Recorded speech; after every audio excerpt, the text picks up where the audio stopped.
Live.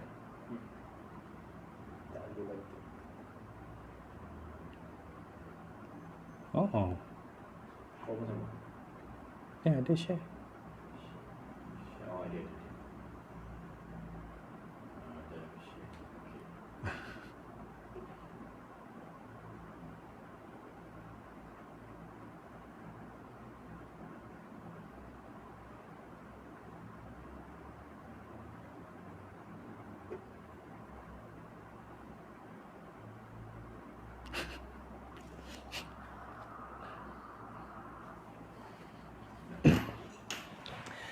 Bismillahirrahmanirrahim. Alhamdulillahirabbil alamin. Arrahmanirrahim. Maliki yaumiddin. Wassalatu wassalamu ala asyrafil anbiya'i wal mursalin wa ala alihi wa sahbihi ajma'in. Allahumma salli ala sayyidina Muhammad tibbil qulubi wa dawaiha wa sihhatil abdani wa shifaiha wa nuril absar wa dhiyaiha wa qutil arwah wa ghizaiha wa ala alihi wa sahbihi wa barik wa sallim. Rabbi shrah li sadri wa yassir li amri wa hlul 'uqdatam min lisani yafqahu qawli wa saddid lisani wahdi qalbi bihaqqi sayyidina Rasulillah sallallahu alaihi wa ala alihi wa sahbihi wa baraka wa sallam. Allahumma inna nastaudi'uka ma qara'nahu aw naqra'uhu fi hadzal majlis wa ma qablahu wa ma ba'dahu fahfaz 'alaina hatta taruddahu ilaina waqtah tiyajina ilahi ya arhamar rahimin. Allahumma rzuqna 'ilman hatta na'rifu bihi kaifa nunajika ya rahman ya rabb ya rabbal alamin. Allahumma iftah 'alaina futuhal 'arifin bika ya rabb ya rabb ya rabbal alamin. Amma ba'd. Assalamualaikum warahmatullahi wabarakatuh. Kepada tuan-tuan puan-puan semua yang sedang bersama dengan kapsul 15 minit Asmaul Husna Kobak Center pada siri yang ke 27 minggu yang ke-7, siri ke-27 minggu yang ke-7 yang akan kita bahaskan, menyambung perbahasan kita daripada nama-nama Allah Subhanahu Wa Taala yang mulia, atau dalam istilahnya adalah Al-Asma'ul Husna. Ahlan wa sahlan wa marhaban bikum kepada semua yang bersama dengan kita ketika ini, daripada Puan Nur Ain Dahri yang telah memberi salam. Saya menjawab dengan lafaz Waalaikumsalam warahmatullahi wabarakatuh. InsyaAllah pada hari ini kita akan berkongsi pengenalan berkaitan dengan nama Allah Al-Latif. Al-Latif. Dalam ayat Al-Quran Allah Ta'ala menyebutkan dalam surah Al-A'raf ayat 180, walillahil asma'ul husna fad'uuhu biha. Maka bagi Allah Subhanahu Wa Ta'ala itu ada nama-nama yang mulia, yang menggambarkan tentang sifatnya. Maka berdoalah dengan nama-nama tersebut. Dalam ayat tersebut para ulama menjelaskan berinteraksilah dengan Allah dalam kehidupan kita melalui mengenal nama-nama Allah itu dan merenung kepada sifat-sifatnya daripada nama tersebut. Yang mana hari ini kita akan berbicara, kita akan berkongsi salah satu daripada nama Allah, iaitu Al-Latif, yang kalau diterjemahkan dalam sebahagian buku dengan makna yang maha halus, dalam sebahagian terjemahan yang lain yang maha mengetahui perkara-perkara yang halus, dalam terjemahan yang lain yang maha lembut dalam memperlakukan atau mentadbir hamba-hambanya. Kesemua terjemahan ini ada perbezaan dalam merujuk kepada mana Al-Latif, kerana Al-Latif ni maknanya terlalu besar dan luas apabila dinisbahkan kepada perbuatan Allah Subhanahu Wa Taala. Dalam syarahan ulama, Al-Latif bermaksud al-alim bidaqaiqil umur wa khafayatiha wa qawamidha, yakni yang maha mengetahui tentang perkara-perkara yang sangat detail, segala perkara yang tersembunyi dan segala perkara yang kabur kalau dinisbahkan kepada manusia, kepada yang lain daripadanya. Maksudnya manusia merasakan sesuatu perkara itu sukar diketahui. Itu kalau dinisbahkan kepada kemampuan manusia. Adapun apabila dinisbahkan kepada Allah, tiada perkara yang sukar bagi Allah dan tiada perkara yang tersembunyi bagi Allah. Jadi pengetahuan Allah tentang perkara-perkara itu dihimpunkan di bawah nama Al-Latif. Jadi Al-Latif itu adalah yang maha mengetahui perkara-perkara yang halus. Sebab tu ada terjemahan dalam sebahagian kitab menterjemahkan dengan makna begitu. Dalam makna yang lain, ada ulama mensyarahkan dengan penerangan bahawa al-asya' kulluha jaliyatun zahiratun la khafa'a fiha. Apabila dinisbahkan kepada Allah, segala perkara itu jelas dan tiada yang tersembunyi. Ini kembali kepada makna yang maha mengetahui. Jadi maha mengetahui termasuk dalam huraian ulama, al-alim itu juga al-latif, yang mengetahui segala perkara sehingga segala perkara itu jelas di sisinya, tiada pun yang tersembunyi di sisinya. Dalam makna yang lain, ulama menjelaskan al-latif dengan makna al-muhsin. Al-muhsin, yakni yang maha melakukan kebaikan, yang maha baik dan menzahirkan kebaikan, gitu. Jadi itu makna al-latif. Dan kalau dilihat dalam kehidupan kita, Allah Subhanahu Wa Taala terus memberi kebaikan kepada kita. Daripada sisinya, ia adalah satu kebaikan yang kita terima. Walaupun pada sisi kita, kemungkinan ia suatu yang kebaikan yang kita tidak dapat memahami ia satu kebaikan. Contohnya, apabila ditimpa dengan suatu bala, maka bagi manusia itu bala lah, satu perkara yang menyusahkan. Tapi di sisi Allah itu masih lagi perkara yang baik untuk kita, kerana dia Al-Muhsin, yang melakukan kebaikan kepada hamba-Nya. Itu juga masih termasuk di bawah huraian makna Al-Latif, yang mana kebaikan Allah itu tidak terhenti dan tidak ada batasnya. Itu Al-Latif. Sedangkan dalam keagungannya, dia tidak perlu melakukan sebegitu. Seorang raja manusia dengan kekayaannya dan dengan kekuasaannya, dia boleh melakukan boleh bagi kebaikan dan boleh tidak buat kebaikan, dan boleh menyenangkan dan boleh juga menyusahkan.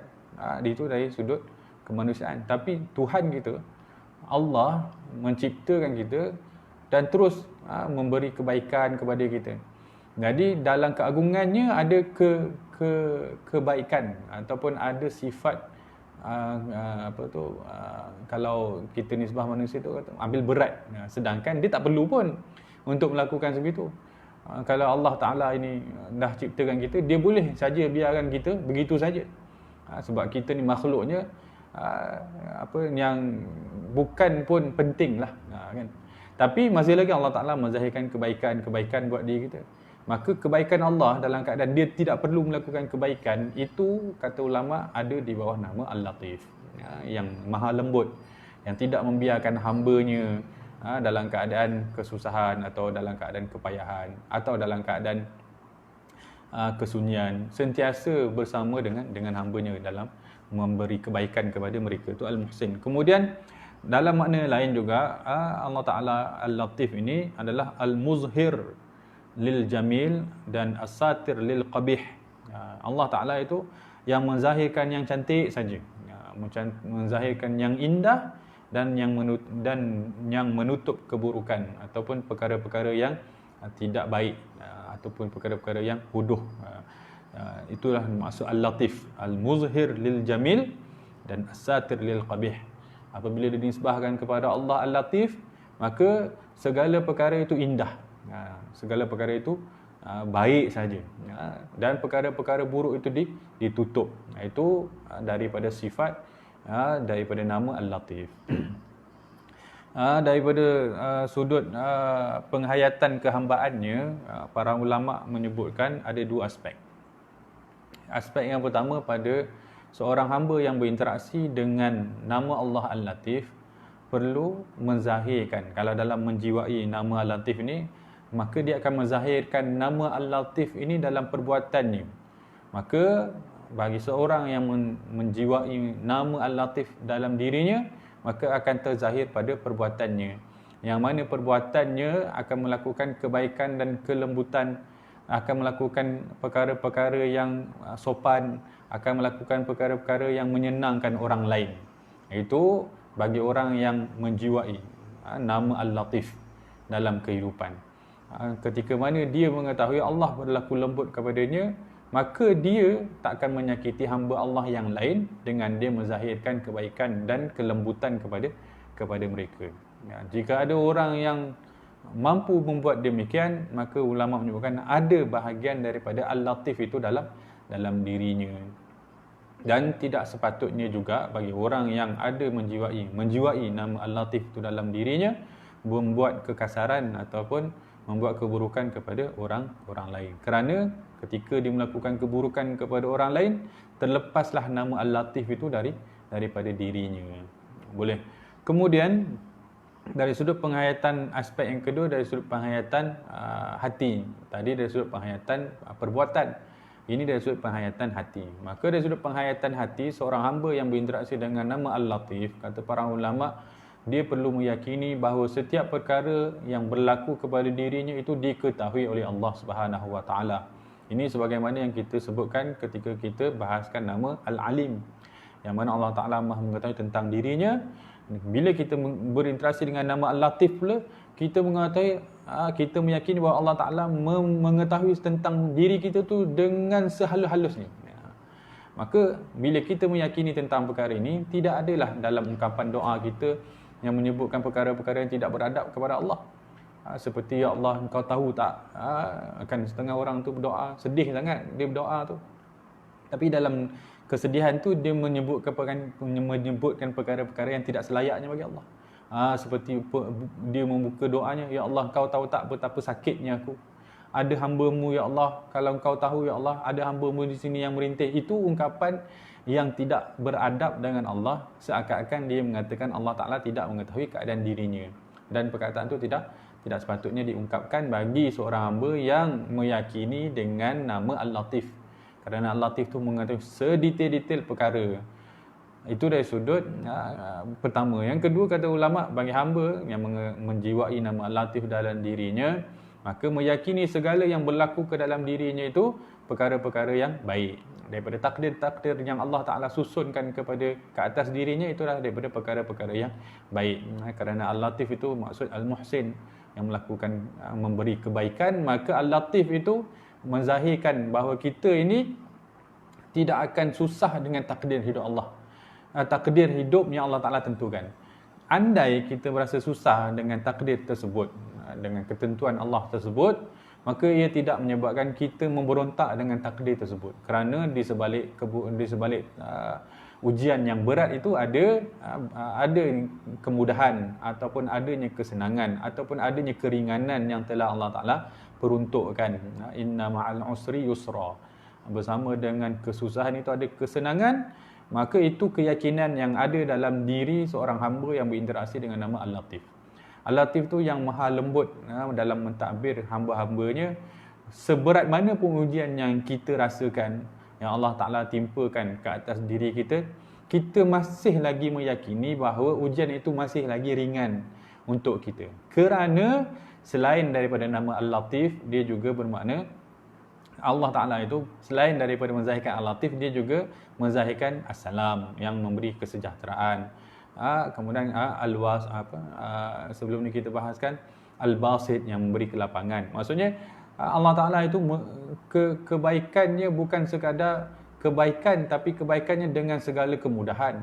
Allah Ta'ala dalam menzahirkan ujian kepada kita, bukan dia membiarkan kita begitu saja, tapi dia menzahirkan bantuan juga kepada kita, sokongan kepada kita, sehingga kita rasakan ujian ni memang berat, tapi ia masih lagi ringan kerana ada Tuhan yang membantu kita, ada Allah yang akan melampangkan segala urusan kita. Maka Al-Latif ni menambahkan keyakinan kita bahawa kita ini tidak keseorangan dalam kehidupan, dan kesusahan yang kita tanggung ketika itu bukanlah kesusahan yang paling maksimum yang ditimpakan ke atas kita, kerana adanya nama Al-Latif tersebut. Maka kesabaran kita bertambah kerana keyakinan kita bertambah terhadap ketentuan Allah Subhanahu Wa Taala. Kemudian yang terakhir, daripada penghayatan nama Al-Latif dalam yang ulama sebut, antara zikirnya adalah dibaca Al-Latif, Al-Latif, Al-Latif dengan tujuan untuk dipermudahkan urusan. Sebagian ulama Kalau Syekh Ali Jumaah menyebutkan kita ulang sebanyak 129 kali, kemudian kita sebutkanlah hajat yang kita hajatkan. Al-Latif, Al-Latif, Al-Latif ataupun Ya Latif, Ya Latif, Ya Latif. Kemudian kita sebutkan hajat kita 129 kali. Kalau tak dimakbulkan 129, maka diamalkan 129 yang seterusnya. Dan ia ini sangat mujarab dalam memohon kepada Allah, diberi bantuan, dipermudahkan urusan dalam beramal dengan nama Al-Latif. Selain itu, Al-Latif juga melembutkan bagi orang yang melazimi makna Al-Latif, zikir Al-Latif dalam kehidupannya. Allah Ta'ala akan melembutkan hatinya, sehingga Allah Ta'ala akan memberi hikmah ke dalam dirinya dalam memahami ketentuan, hikmah, ujian ataupun perbuatan yang dilakukan dalam kehidupan. Itu daripada pengalaman-pengalaman ulama yang boleh kita ambil untuk kita contohi dan kita amalkan. Sekadar itulah untuk hari ini kita bicara tentang Al-Latif. InsyaAllah esok kita akan berkongsi dengan nama Al-Khabir. Al-Khabir. Wallahu alam. Kita doa kepada Allah Subhanahu Wa Taala, moga Allah Taala memberi keberkatan waktu untuk kita terus membahas atau berkongsi nama Asmaul Husna ini sehingga habis 99 nama insya-Allah. Wallahu alam. Assalamualaikum warahmatullahi wabarakatuh.